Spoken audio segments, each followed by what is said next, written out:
Recording by Rafe Ball. Jerry Jarvis's Wig by Richard Harris Barham.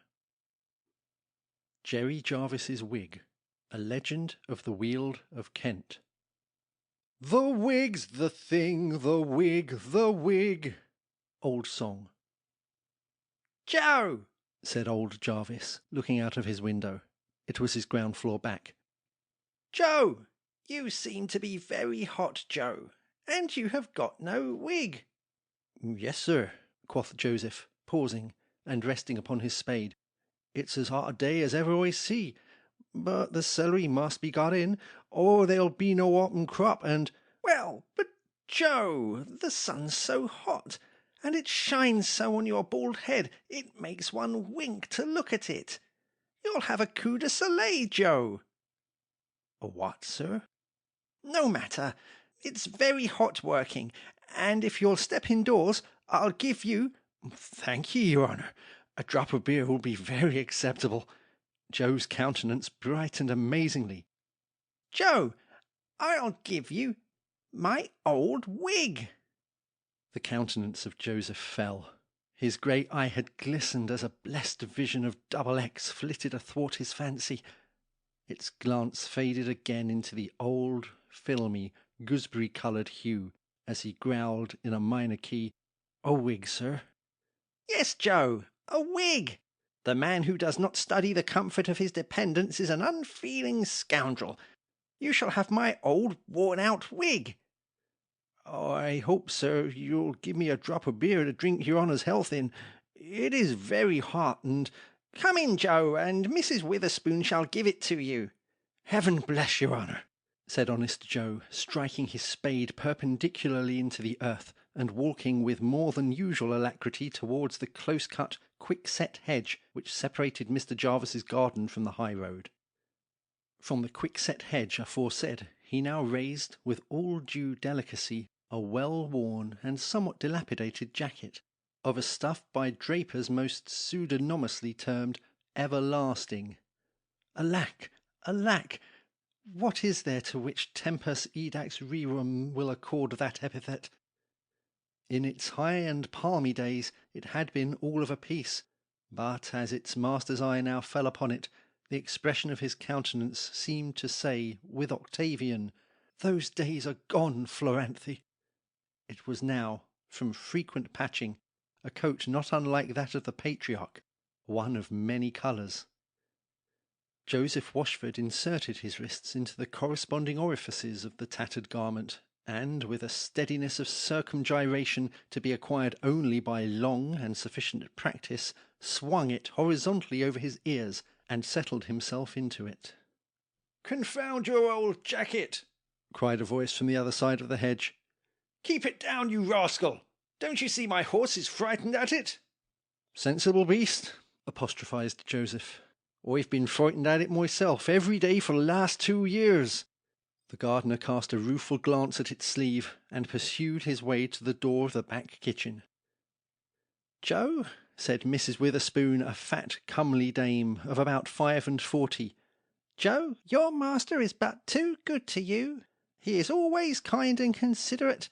Joe, he has desired me to give you his old wig." "And the beer, Ma'am Witherspoon?" said Washford, taking the proffered caxon, and looking at it with an expression somewhat short of rapture. "And the beer, ma'am?" "The beer, you guzzling wretch! What beer? Master said nothing about no beer. You ungrateful fellow! Has he not given you a wig?" "Why, yes, Madam Witherspoon, but then, you see, his honour said it was very hot, and I'm very dry, and—" "Go to the pump, sot!" said Mrs. Witherspoon as she slammed the back door in the face of the petitioner. Mrs. Witherspoon was of the Lady Huntingdon persuasion, and honorary assistant secretary to the Appledore branch of the Ladies' Grand Junction Water-Working Temperance Society. Joe remained for a few moments lost in mental abstraction. He looked at the door. He looked at the wig. His first thought was to throw it into the pigsty. His corruption rose, but he resisted the impulse. He got the better of Satan. The half-formed imprecation died before it reached his lips. He looked disdainfully at the wig. It had once been a comely Jacy enough, of the colour of overbaked gingerbread, one of the description commonly known during the latter half of the last century by the name of a Brown George. The species, it is to be feared, is now extinct, but a very few of the same description might, till very lately, be occasionally seen, rari nantes ingurgite vasto, the glorious relics of a bygone day, crowning the cerebellum of some venerated and venerable provost or judge of assize. But Mr. Jarvis's wig had one peculiarity. Unlike most of its fellows, it had a tail, cribbed and confined, indeed, by a shabby piece of faded shalloon. Washford looked at it again. He shook his bald head. The wig had certainly seen its best days. Still, it had about it something of an air of faded gentility. It was like ancient Rome, majestic in decay, and as the small ale was not to be forthcoming, why, after all, an old wig was better than nothing. Mr. Jeremiah Jarvis, of Appledore, in the Weald of Kent, was a gentleman by Act of Parliament, one of that class of gentlemen who, disdaining the bourgeois-sounding name of attorney at law, are, by a legal fiction, denominated solicitors. I say by a legal fiction, for surely the general tenor of the intimation received by such as enjoy the advantage of their correspondence has little in common with the idea usually attached to the term solicitation.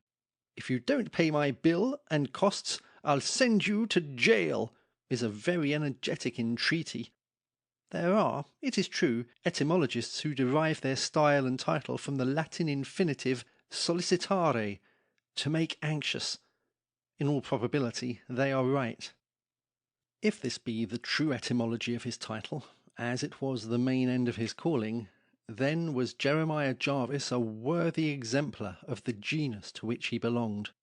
Few persons in his time had created greater solicitude among his Majesty's lieges within the Weald. He was rich, of course. The best house in the country town is always the lawyer's, and it generally boasts a green door, stone steps, and a brass knocker. In neither of these appendages to opulence was Jeremiah deficient, but then he was so very rich. His reputed wealth, indeed, passed all the common modes of accounting for its increase.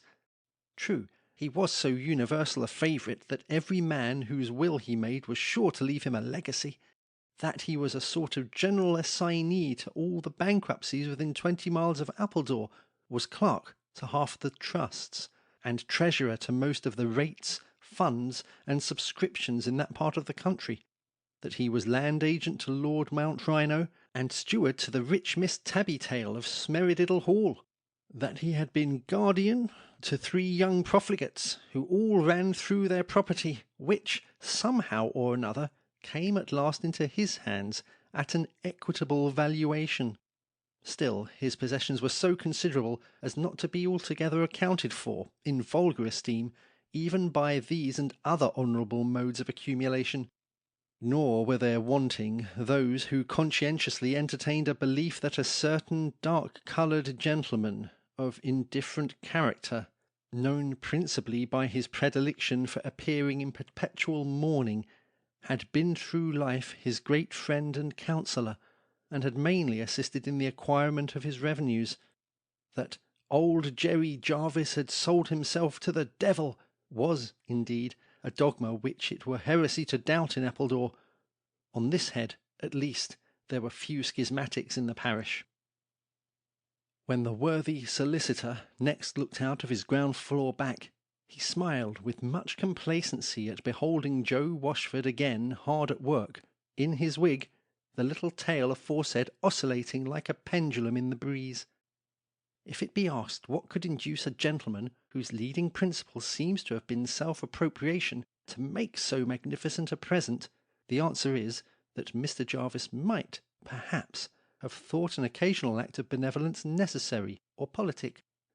He is not the only person who, having stolen a quantity of leather, has given away a pair of shoes, pour l'amour de Dieu. Perhaps he had other motives. Joe, meanwhile, worked away at the celery bed, but, truth obliges us to say, neither with the same degree of vigour or perseverance as had marked the earlier efforts of the morning. His pauses were more frequent. He rested longer on the handle of his spade, while ever and anon his eye would wander from the trench beneath him to an object not unworthy the contemplation of a natural philosopher. This was an apple tree. Fairer fruit never tempted Eve, or any of her daughters. The bending branches groaned beneath their luxuriant freight, and, drooping to earth, seemed to ask the protecting aid of man either to support or to relieve them. The fine, rich glow of their sun-streaked clusters derived additional loveliness from the level beams of the descending day-star. An anchorite's mouth had watered at the pippins. On the precise graft of the espalier of Eden, Sanconiathon, Manetho, and Berosus are undecided. The best informed Talmudists, however, have, if we are to believe Dr. Pinner's German version, pronounced it a ribstone pippin, and a ribstone pippin tree it was that now attracted the optics and discomposed the inner man of the thirsty, patient, but perspiring gardener. The heat was still oppressive. No beer had moistened his lip, though its very name, uttered as it was in the ungracious tones of a witherspoon, had left behind a longing as intense as fruitless. His thirst seemed supernatural, when at this moment his left ear experienced a slight and tickling sensation, such as we are assured is occasionally produced by an infinitesimal dose in homeopathy. A still, small voice. It was as though a daddy longlegs were whispering in his tympanum. A small voice seemed to say, "Joe, take an apple, Joe." Honest Joseph started at the suggestion. The rich crimson of his jolly nose deepened to a purple tint in the beams of the setting sun. His very forehead was incarnadine. He raised his hand to scratch his ear. The little tortuous tail had worked its way into it. He pulled it out by the bit of shalloon and allayed the itching, then cast his eye wistfully towards the mansion where his master was sitting by the open window. Joe pursed up his parched lips into an arid whistle, and with a desperate energy struck his spade once more into the celery bed. Alack! Alack! What a piece of work is man! How short his triumphs! How frail his resolutions! From this fine and very original moral reflection, we turn, reluctantly, to record the sequel. The celery bed, alluded to as the main scene of Mr. Washford's operations, was drawn in a rectilinear direction, nearly across the whole breadth of the parallelogram that comprised the kitchen garden. Its northern extremity abutted to the hedge before mentioned. Its southern one, woe is me that it should have been so, was in fearful vicinity to the ribstone pippin tree. One branch, low bowed to earth, seemed ready to discharge its precious burden into the very trench. As Joseph stooped to insert the last plant with his dibble, an apple of more than ordinary beauty bobbed against his knuckles. "He's taking snuff, Joe," whispered the same small voice. The tail had twisted itself into its old position. "He is sneezing. Now, Joe, now!" And, ere the agitated horticulturalist could recover from his surprise and alarm, the fruit was severed, and in his hand. Shrilly laughed, or seemed to laugh, that accursed little pigtail. Washford stared at once to the perpendicular. With an enfrenzied grasp, he tore the J.C. from his head, and, with that in one hand, and his ill-acquired spoil in the other, he rushed distractedly from the garden. All that night was the humble couch of the once happy gardener haunted with the most fearful visions. He was stealing apples. He was robbing hen roosts. He was altering the chalks upon the milk score. He had purloined 3 chemises from a hedge, and he awoke in the very act of cutting the throat of one of Squire Hodge's sheep. A clammy dew stood upon his temples. The cold perspiration burst from every pore. He sprang in terror from the bed. "Why, Joe, what ails thee, man?" cried the usually incurious Mrs. Washford.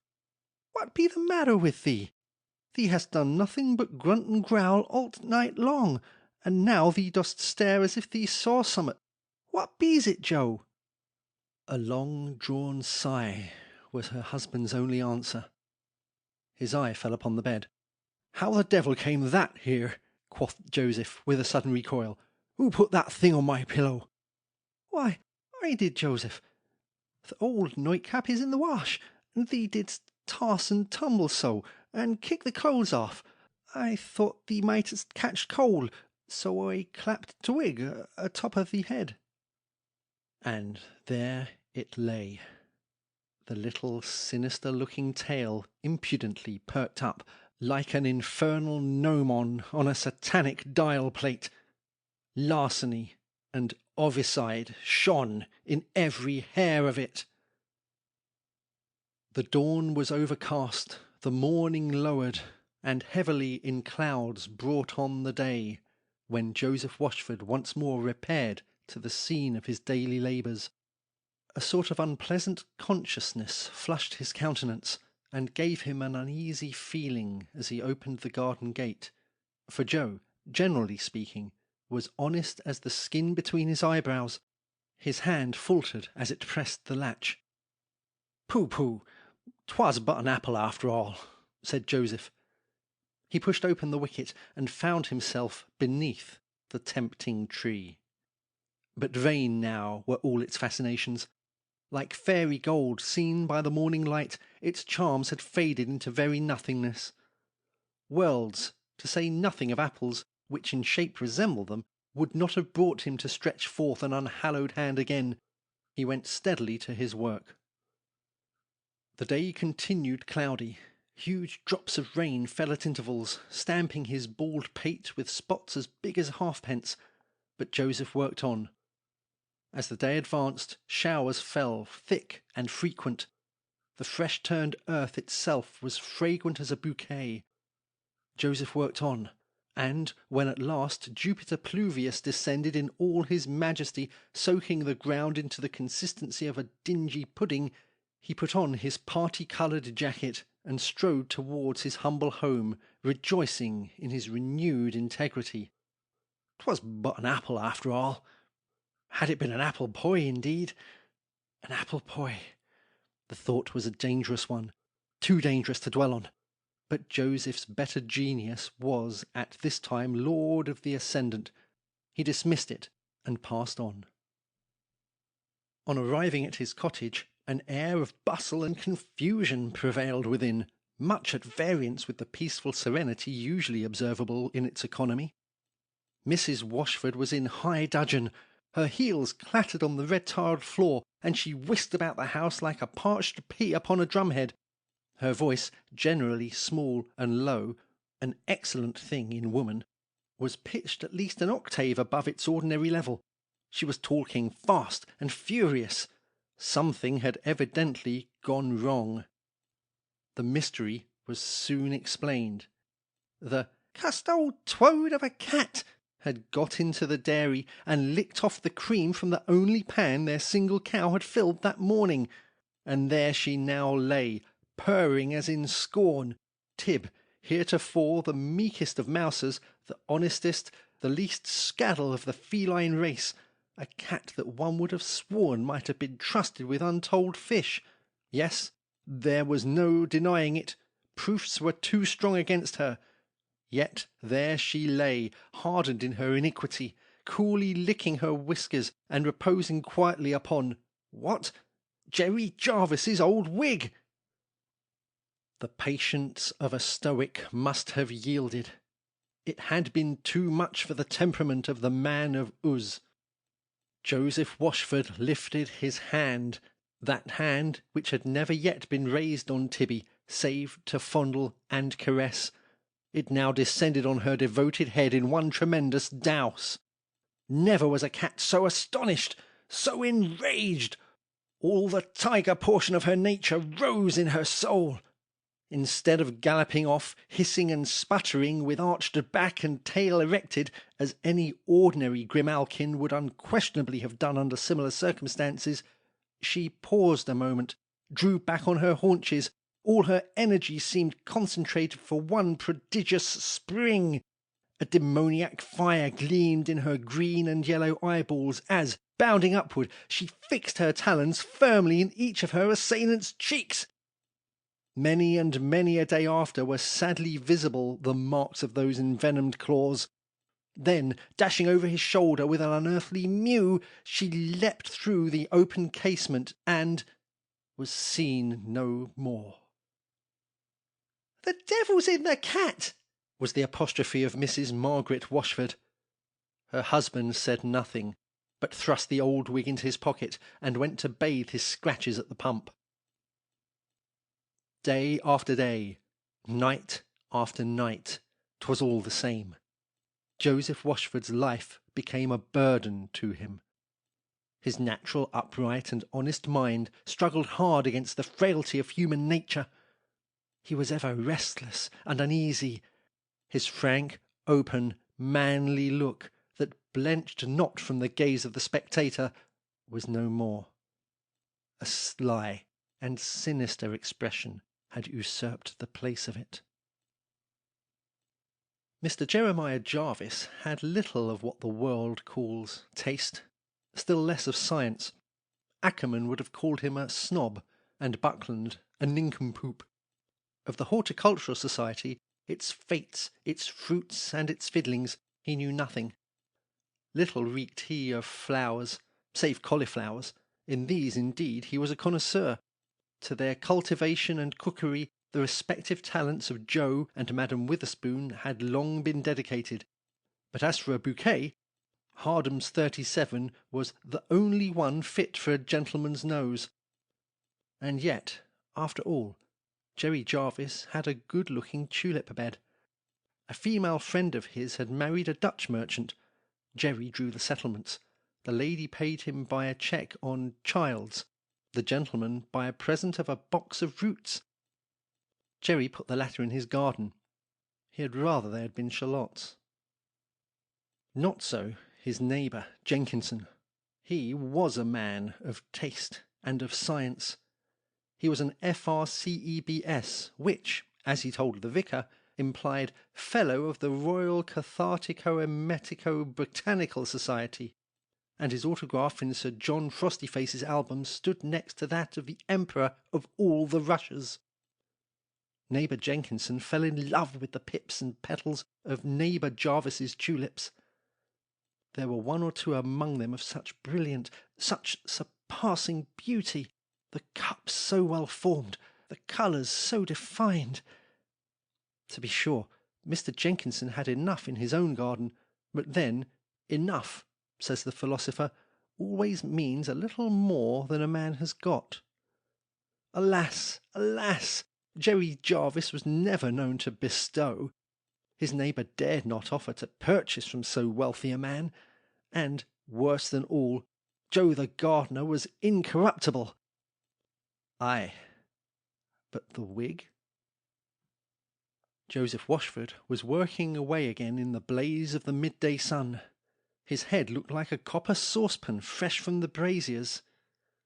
"Why, where's your wig, Joseph?" said the voice of his master from the well-known window.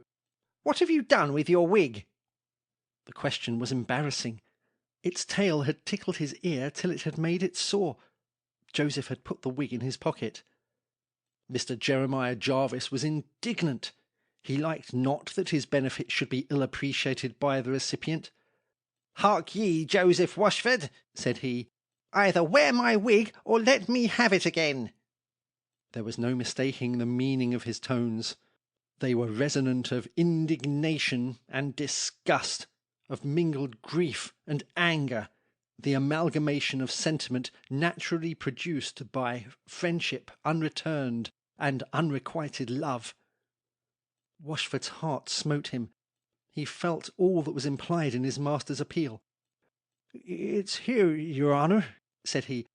"I had only taken it off because we have had a smartish shower, but the sky is brightening now." The wig was replaced, and the little tortuous pigtail wriggled itself into its accustomed position. At this moment, neighbour Jenkinson peeped over the hedge. "Joe Washford," said neighbour Jenkinson. "Sir, to you," was the reply. "How beautiful your tulips look after the rain." "Ah, sir, master sets no great store by them flowers," returned the gardener. "Indeed? Then, perhaps, he would have no objection to part with a few?" "Why, no. I don't think the master would like to give them, or anything else, away, sir." And Washford scratched his ear. "Joe," said Mr. Jenkinson. "Joe." The sublime, observes Longinus, is often embodied in a monosyllable. "Joe." Mr. Jenkinson said no more, but a half-crown shone from between his upraised fingers, and its poor dumb mouth spoke for him. How Joseph Washford's left ear did itch! He looked to the ground floor back. Mr. Jarvis had left the window. Mr. Jenkinson's ground plot boasted, at daybreak next morning, a splendid Semper Augustus, which was not so before, and Joseph Washford was led home much about the same time, in a most extraordinary state of civilation, from the three jolly potboys. From that hour he was the fiend's. "Facilis descensus Averni," says Virgil. It is only the first step that is attended with any difficulty, says somebody else, when speaking of the decollated martyr, St. Denis's walk with his head under his arm. The first step! Joseph Washford had taken that step. He had taken 2, 3, 4 steps, and now, from a hesitating, creeping, cat-like mode of progression, he had got into a firmer tread, an amble, a positive trot. He took the family linen to the wash. One of Madam Witherspoon's best Holland chemises was never seen after. "Lost? Impossible! How could it be lost? Where could it be gone to? Who could have got it? It was her best, her very best. She should know it among 100, among 1,000. It was marked with a great W in the corner. Lost? Impossible! She would see." Alas, she never did see. The chemise, habit, erupit, evasit.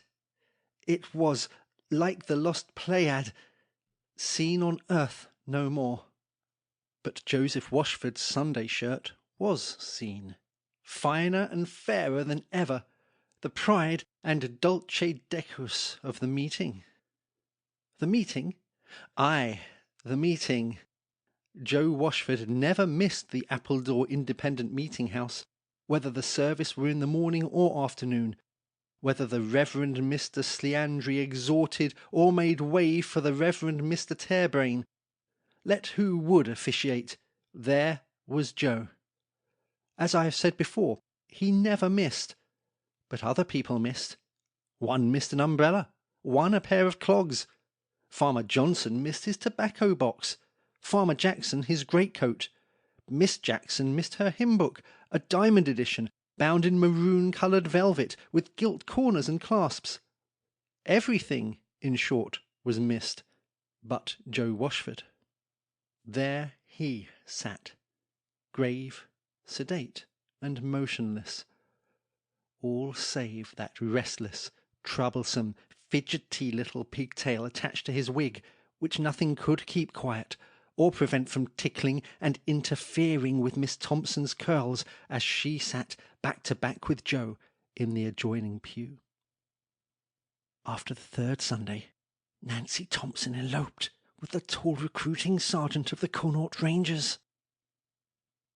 The summer passed away, autumn came and went, and Christmas, jolly Christmas, that period of which we are accustomed to utter the mournful truism, "It comes but once a year," was at hand.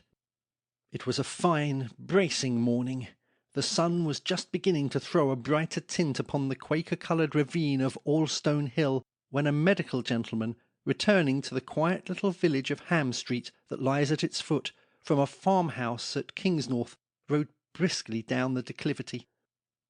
After several hours of patient attention, Mr. Moneypenny had succeeded in introducing to the notice of 7 little expectant brothers and sisters a remarkably fine child, and was now hurrying home in the sweet hope of a comfortable snooze for a couple of hours before the announcement of tea and muffins should arouse him to fresh exertion. The road at this particular spot had, even then, been cut deep below the surface of the soil, for the purpose of diminishing the abruptness of the descent, and, as either side of the superincumbent banks was clothed with a thick mantle of tangled copsewood, the passage, even by day, was sufficiently obscure, the level beams of the rising or setting sun, as they happened to enfilade the gorge, alone illuminating its recesses. A long stream of rosy light was just beginning to make its way through the vista, and Mr. Moneypenny's nose had scarcely caught and reflected its kindred ray, when the sturdiest and most active cob that ever rejoiced in the appellation of a Suffolk punch brought herself up in mid-career upon her haunches, and that with a suddenness which had almost induced her rider to describe that beautiful mathematical figure, the parabola, between her ears. Peggy, her name was Peggy, stood stock still, snorting like a stranded grampus, and alike insensible to the gentle hints afforded her by hand and heel. "Ch! Ch! Get along, Peggy!" half exclaimed, half whistled the equestrian. If ever steed said in its heart, "I'll be shot if I do," it was Peggy at that moment. She planted her forelegs deep in the sandy soil, raised her stump of a tail to an elevation approaching the horizontal, protruded her nose like a pointer at a covey, and with expanded nostril continued to snuffle most egregiously.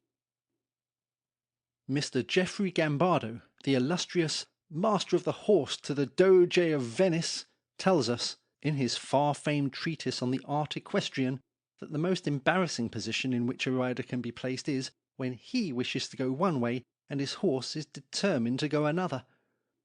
There is, to be sure, a tertium quid, which, though it splits the difference, scarcely obviates the inconvenience.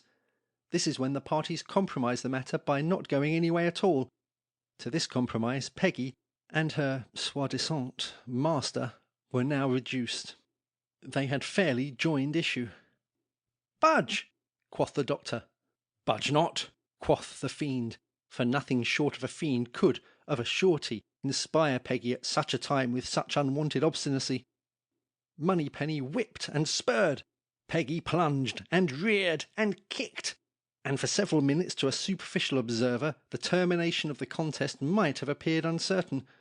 But your profound thinker sees at a glance that, however the scales may appear to vibrate, when the question between the sexes is one of perseverance, it is quite a lost cause for the masculine gender. Peggy beat the doctor all to sticks, and when he was fairly tired of goading and thumping, maintained her position as firmly as ever. It is of no great use, and not particularly agreeable, to sit still on a cold frosty morning in January upon the outside of a brute that will neither go forwards nor backwards, so Mr. Moneypenny got off, and muttering curses both loud and deep between his chattering teeth, progressed, as near as the utmost extremity of the extended bridle would allow him, to peep among the weeds and brushwood that flanked the road, in order to discover, if possible, what it was that so exclusively attracted the instinctive attention of his Bucephalus. His curiosity was not long at fault. The sunbeam glanced partially upon some object ruddier even than itself. It was a scarlet waistcoat, the wearer of which, overcome perchance by Christmas compotation, seemed to have selected for his thrice-driven bed of down the thickest clump of the tallest and most imposing nettles, thereon to doze away the narcotic effects of superabundant juniper. This, at least, was Mr. Moneypenny's belief, or he would scarcely have uttered, at the highest pitch of his contralto, "What are you doing there, you drunken rascal? Frightening my horse!"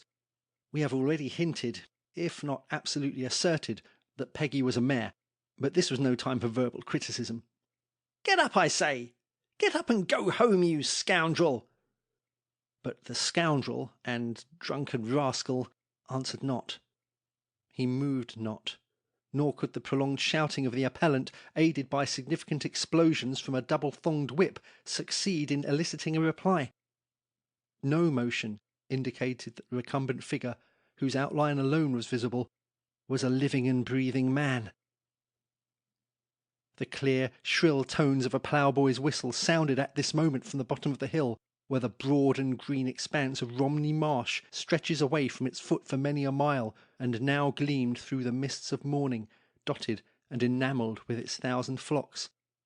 In a few minutes his tiny figure was seen slouching up the ascent, casting a most disproportionate and ogre-like shadow before him. "Come here, Jack," quoth the doctor. "Come here, boy, lay hold of this bridle, and mind that my horse does not run away." Peggy threw up her head and snorted disdain of the insinuation. She had not the slightest intention of doing any such thing. Mr. Moneypenny, meanwhile, disencumbered of his restive nag, proceeded by manual application to arouse the sleeper. Alas! The 7 of Ephesus might sooner have been awakened from their century of somnolency. His was that dreamless sleep that knows no waking. His cares in this world were over. Vainly did Moneypenny practise his own constant precept, to be well shaken. There lay before him the lifeless body of a murdered man. The corpse lay stretched upon its back, partially concealed, as we have before said, by the nettles which had sprung up among the stumps of the half-grubbed underwood. The throat was fearfully lacerated, and the dark, deep, arterial dye of the coagulated blood showed that the carotid had been severed. There was little to denote the existence of any struggle, but as the day brightened, the sandy soil of the road exhibited an impression as of a body that had fallen on its plastic surface and had been dragged to its present position, while fresh horseshoe prints seemed to intimate that either the assassin or his victim had been mounted. The pockets of the deceased were turned out and empty. A hat and heavy-loaded whip lay at no great distance from the body. "But what have we here?" quoth Dr. Moneypenny. "What is it that the poor fellow holds so tightly in his hand?" That hand had manifestly clutched some article with all the spasmodic energy of a dying grasp. It was an old wig! Those who are fortunate enough to have seen a Cinque Port courthouse may possibly divine what that useful and most necessary edifice was some 80 years ago. Many of them seem to have undergone little alteration, and are in general of a composite order of architecture, a fanciful arrangement of brick and timber, with what Johnson would have styled interstices reticulated and decussated between intersections of lath and plaster. Its less euphonious designation in the Weald is a noggin. One half the basement story is usually of the more solid material, the other open to the street, from which it is separated only by a row of dingy columns supporting a portion of the superstructure, is paved with tiles, and sometimes does duty as a marketplace, while, in its centre, flanking the broad staircase that leads to the session-houses above, stands an ominous-looking machine of heavy perforated wood, clasped within whose stern embrace the rude forefathers of the hamlet sleep off occasionally the drowsiness produced by convivial excess in a most undignified position, an inconvenience much increased at times by some mischievous urchin who, after abstracting the shoes of the helpless détenu, amuses himself by tickling at the soles of his feet. It was in such a place, or rather in the courtroom above, that, in the year 1761, a hale, robust man, somewhat past the middle age, with a very bald pate, save where a continued tuft of coarse, wiry hair, stretching from above each ear, swelled out into a greyish-looking bush upon the occiput, held up his hand before a grave and enlightened assemblage of Dymchurch jurymen. he stood arraigned for that offence most heinous in the sight of God and man, the deliberate and cold-blooded butchery of an unoffending, unprepared fellow creature, homicidium quod nullo vidente, nullo auscultante, clam perpetratur. The victim was one Humphrey Bourne, a reputable grazier of Ivychurch, worthy and well-to-do, though perchance a thought too apt to indulge on a market day, when a score of ewes had brought in a reasonable profit. Some such cause had detained him longer than usual at an Ashford cattle show. He had left the town late and alone. Early in the following morning his horse was found standing at his own stable door, the saddle turned round beneath its belly, and much about the time that the corpse of its unfortunate master was discovered some 4 miles off by our friend the pharmacopolist. That poor Bourne had been robbed and murdered, there could be no question. Who, then, was the perpetrator of this atrocious deed? The unwilling hand almost refuses to trace the name of Joseph Washford. Yet so it was. Mr. Jeremiah Jarvis was himself the coroner for that division of the county of Kent known by the name of the Lath of Scray. He had not sat 2 minutes on the body before he recognised his quondam property, and started at beholding in the grasp of the victim, as torn in the death struggle from the murderer's head, his own old wig, his own perky little pigtail, tied up with a piece of shabby shalloon, now wriggling and quivering as in salutation of its ancient master. The silver buckles of the murdered man were found in Joe Washford's shoes. Broad pieces were found in Joe Washford's pockets. Joe Washford had himself been found, when the hue and cry was up, hid in a corn-rig at no great distance from the scene of slaughter, his pruning knife red with the evidence of his crime, the grey hairs yet stuck to the heft. For their humane administration of the laws, the lieges of this portion of the realm have long been celebrated. Here it was that merciful verdict was recorded in the case of the old lady accused of larceny. We find her not guilty, and hope she will never do so any more. Here it was that the more experienced culprit, when called upon to plead with the customary, though somewhat superfluous, inquiry as to how would he be tried, substituted for the usual reply, "By God and my country," that of "By your worship and a Dymchurch jury." Here it was. But enough. Not even a Dymchurch jury could resist such evidence, even though the gallows, i.e. the expense of erecting one, stared them, as well as the criminal, in the face.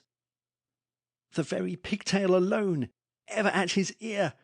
A clearer case of suadente diabolo never was made out. Had there been a doubt, its very conduct in the court-house would have settled the question. The Reverend Joel Inglesby, umquile chaplain to the Romney bench, has left upon record that, when exhibited in evidence, together with the blood-stained knife, its twistings, its caperings, its gleeful evolutions quite flabbergasted the jury, and threw all beholders into a consternation. It was remarked, too, by many in the court that the forensic wig of the recorder himself was, on that trying occasion, palpably agitated, and that its 3 depending, learned-looking tails lost curl at once, and slunk beneath the obscurity of the powdered collar, just as the boldest dog recoils from a rabid animal of its own species, however small and insignificant. Why prolong the painful scene? Joe Washford was tried. Joe Washford was convicted. Joe Washford was hanged. The fearful black gibbet, on which his body clanked in its chains to the midnight winds, frowns no more upon Allstone Hill. It has sunk beneath the encroaching hand of civilization. But there it might be seen late in the last century, an awful warning to all bald-pated gentlemen how they wear or accept the old wig of a special attorney. Timeo Deneos e dona ferentes. Such gifts, as we have seen, may lead to a morbid delusion, the climax of which is murder. The fate of the wig itself is somewhat doubtful. Nobody seems to have recollected, with any degree of precision, what became of it. Mr. Ingoldsby had heard that, when thrown into the fire by the court-keeper, after whizzing and fizzling and performing all sorts of supernatural antics and contortions, it at length whirled up the chimney with a bang that was taken for the explosion of one of the Feversham powder mills 20 miles off, while others insinuate that in the great storm which took place on the night when Mr. Jeremiah Jarvis went to his long home, wherever that may happen to be, and the whole of the marsh appeared as one broad sheet of flame, something that looked very like a fiery wig, perhaps a miniature comet, it had unquestionably a tail, was seen careering in the blaze and seeming to ride on the whirlwind and direct the storm. End of Jerry Jarvis's Wig. Recording by Rafe Ball.